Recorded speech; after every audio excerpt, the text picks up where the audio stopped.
संजौली मस्जिद में अदा की गई जुमे की नमाज पुरअमन तरीके से अदा की गई है। जुमे की नमाज सख्त सिक्योरिटी के बीच संजौली की मस्जिद में नमाज की अदायगी हुई।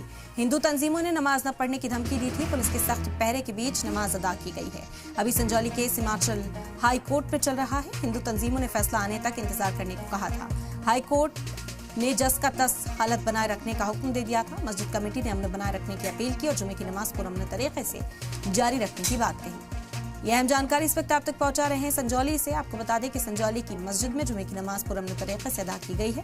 सख्त सिक्योरिटी के बीच ये नमाज की अदायगी हुई है और इस वक्त हमारे नुमाइंदा अंकुश जुड़ गए हैं। ज्यादा जानकारी हासिल करते हैं। अंकुश, क्या जानकारी मिल पाई, किस तरीके से नमाज की अदायगी को यकीनी इंतजामिया की ओर से बनाया गया और क्या दूसरी तरफ किसी तरह की कोई हलचल देखने को मिली? देखिए रम, जिस तरह हम अपने दर्शकों को सुबह से ही जानकारी दे रहे थे कि आज यहाँ पर मस्जिद में नमाज पढ़ी जा सकती है, तो ठीक ऐसा ही हुआ। दोपहर तकरीबन 1 बजे नमाजियों का संजौली मस्जिद में आना शुरू हुआ और यहाँ पर आज जुम्मे की नमाज अदा की गई। 14 नवंबर के बाद से जो तमाम जुम्मे आए उसमें नमाज अदा नहीं की जा सकी थी। बीते जुम्मे को भी सिर्फ एक ही शख्स ने नमाज अदा यहाँ पर आकर की थी, लेकिन आज हमने देखा कि यहाँ पर बड़ी संख्या में नमाजी आए और उन्होंने यहाँ पर नमाज अदा की। हिंदू संगठनों ने अपील मात्र की थी और ये कहा था कि वो किसी को भी रोकेंगे नहीं, क्योंकि 14 नवंबर को हिंदू संगठनों ने नमाजियों को नमाज पढ़ने से रोका था और स्यू मोटो लेकर एसएचओ ने इन तमाम लोगों के खिलाफ एफआईआर भी दर्ज की थी।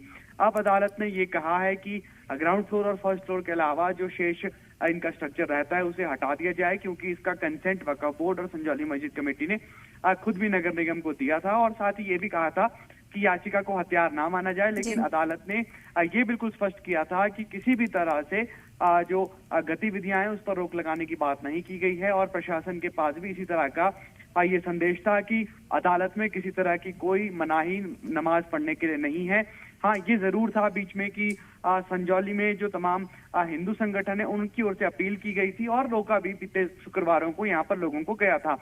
लेकिन आज इस तरह की कोई स्थिति हमें देखने के लिए नहीं मिली और ना ही अपील का कोई असर नजर आया। इस बीच यहाँ पर जो प्रशासन था वहाँ पुलिस बल की तैनाती थी और इस बीच नमाज शांति से अदा की गई है। बिल्कुल दुरुस्त कहा आपने। और ये कहा जा रहा है कि क्योंकि वो हिस्सा जो है ऊपर का हटाने के लिए कहा गया था और नीचे की जो हालात हैं, जो स्थिति है वो ज्यों की त्यों बनी रही, यही हाईकोर्ट की ओर से कहा गया था और इसी वजह से कहा जा रहा है कि यहाँ पर पाबंदी आयद नहीं की जा सकती, लेकिन पुरअमन माहौल बना रहा है। इसे लेकर सिक्योरिटी का पहरा कड़ा है। अंकुश, उस हवाले से भी हम चाहेंगे, क्या इंतजामिया की जिम्मेदारियां इस वक्त बढ़ गई हैं यहाँ पर इस इलाके में माहौल को पुरसकून बनाए रखने के लिए? कैसे निजाम को दुरुस्त किया जा रहा है? बिल्कुल, देखिए कोर्ट की ओर से यही कहा गया है कि ग्राउंड फ्लोर और फर्स्ट फ्लोर के अलावा शेष स्ट्रक्चर को हटाया जाना है, जिसमें एक मंजिल फिलहाल बाकी बचती है और प्रशासन पर निश्चित तौर पर एक बहुत बड़ी जिम्मेदारी हो जाती है कि यहाँ पर अमन और चैन बना रहे। लेकिन जब भी शुक्रवार आता है तो संजौली में हम देखते हैं कि एक चिंता का माहौल देखने के लिए मिलता है। चाहे हिंदू समाज के लोग हो या फिर मुस्लिम समाज के लोग, कहीं ना कहीं चिंता में नजर आते हैं। यही वजह है कि जो प्रशासन है सुबह से ही यहाँ पर पुलिस की तैनाती कर दी जाती है, ताकि जिस तरह की स्थिति 14 नवंबर को यहाँ पर पैदा हुई थी, जहाँ पर लोगों को नमाज पढ़ने से रोका गया था, वो स्थिति कम से कम यहाँ पर पैदा ना हो।